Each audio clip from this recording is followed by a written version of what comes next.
this is a critical time in history. I think this is, in my 20 years in Congress, we are at a real pivotal point in history as we look at the map and our adversaries. I remember Mr. Meeks and I going to Poland to see the refugees fleeing out of Ukraine. And he could have taken a black and white photo and it would have looked like 1939. And that's exactly what the polls told us was, this is 1939 all over again. And after the fall of Afghanistan, we saw the Russian Federation, satellite imagery moving towards Ukraine. We knew it was going to happen. We warned them, and it happened. And prior to that, Chairman Xi at the Olympics met with Putin. They're allies. And Chairman Xi is watching what happens in Ukraine to determine whether he invades Taiwan in the Pacific. And then the Ayatollah now has raised his ugly head. These dictators, including North Korea, are all tied together. And the idea that we can separate them, we don't pick and choose our enemies. They choose us. And this bill is probably one of the most important votes we'll have in our careers because it does confront all of those threats. And we saw last Saturday, the rockets coming in from Iran for the first time in history, out of Iran into Israel itself. Over 300 of them, fortunately 99% were shot down because we have provided them with the necessary air defenses. But looking at Ukraine, it is a dire situation. I talked to the ambassador yesterday. Kharkiv is on the verge of collapse, second largest city in Ukraine, and the power grid could go out any day. Time is not on our side, and I'm glad we are finally here to discuss this. And also, as I look at Chairman Xi's intentions in Taiwan and the threats that I personally received when I visited that island, surrounded by battleships and aircraft carriers and threats, their intention is very clear. And what happens in Ukraine, as a Japanese ambassador or prime minister said at his joint session, what happens in Ukraine affects Taiwan. So we're at that moment, and it's a time for choosing, as Reagan said. And I think the choice is, do you want to be Churchill or do you want to be Chamberlain? I want to thank the speaker. The speaker's had a lot of pressure on him, very difficult circumstance. And I was with him the night before he made his decision, and I know he takes it very personally.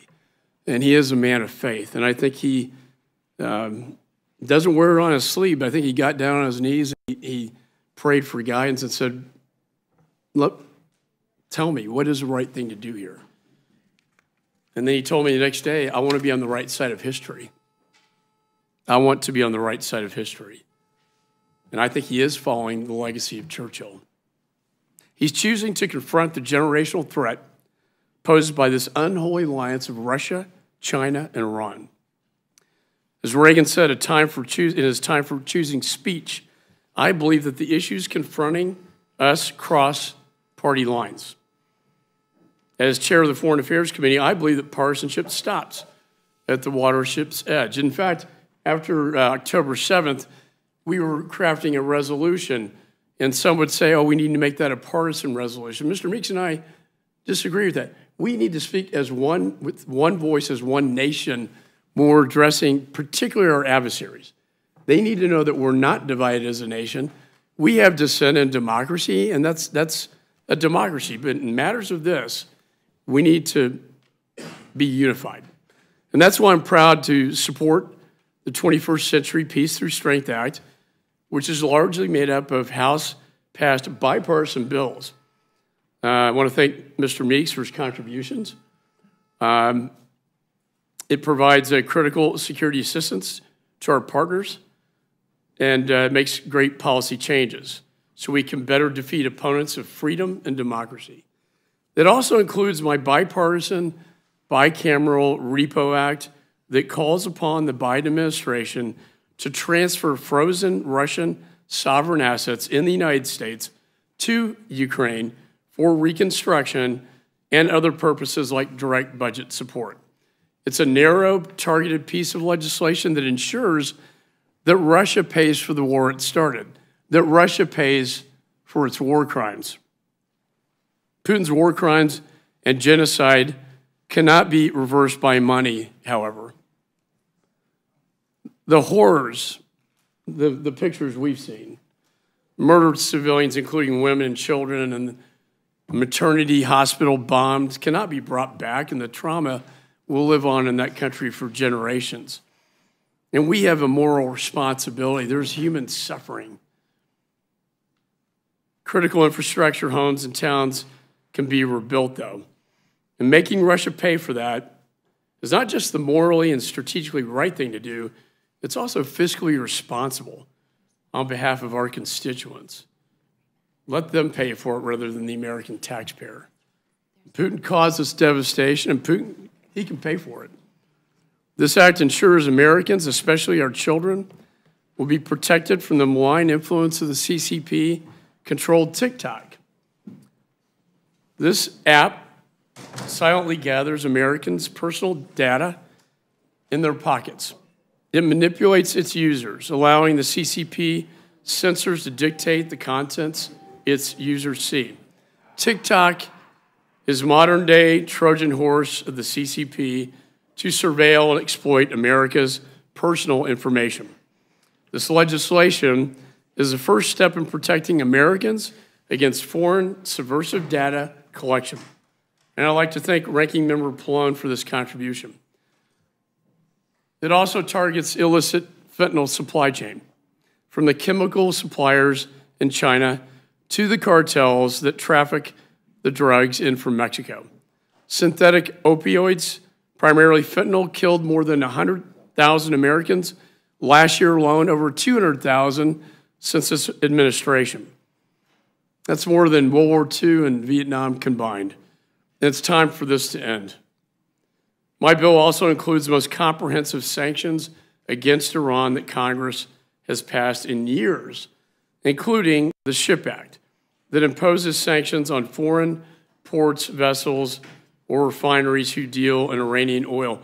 Imagine this, Mr. Chairman. $80 billion of energy has been exported from Iran, bought by China, that they use to fund their terror operations that we saw last weekend. We need to stop that. Also, the Hamas International Financing Prevention Act imposes sanctions against Hamas, the Palestinian Islamic Jihad, and other terrorist organizations. More importantly, my Crime Act imposes sanctions on anyone involved in the supply, sale, or transfer of Iran's missiles and drones. Think about this, Mr. Chairman. Iran makes the drones and the missiles that are bought by Russia to kill Ukrainians. They're manufactured in Iran to kill Israelis. They're given to their proxies, and they're given to Russia. Again, this is all tied together. That act alone will stop the export of these Iranian drones and rockets and missiles that we saw last Saturday night in Israel, and it'll stop it from happening in Ukraine as well. This will codify export control restrictions to limit Iran's ability to access U.S. technology to manufacture these missiles and drones. It's hard for me to even say that we're exporting technology from this country that Iran uses to make this stuff. And we do the same thing with China. But our adversaries are working together to undermine our Western values and demean our democracy. In closing, I want to quote Reagan. I'm a Reagan Republican, and I admired him when he said, evil is powerless if good are unafraid. We cannot be afraid at this moment. We have to do what's right, and we have to show strength. And peace through strength is what he taught us. Evil is on the march. History is calling, and now is the time to act. I yield back.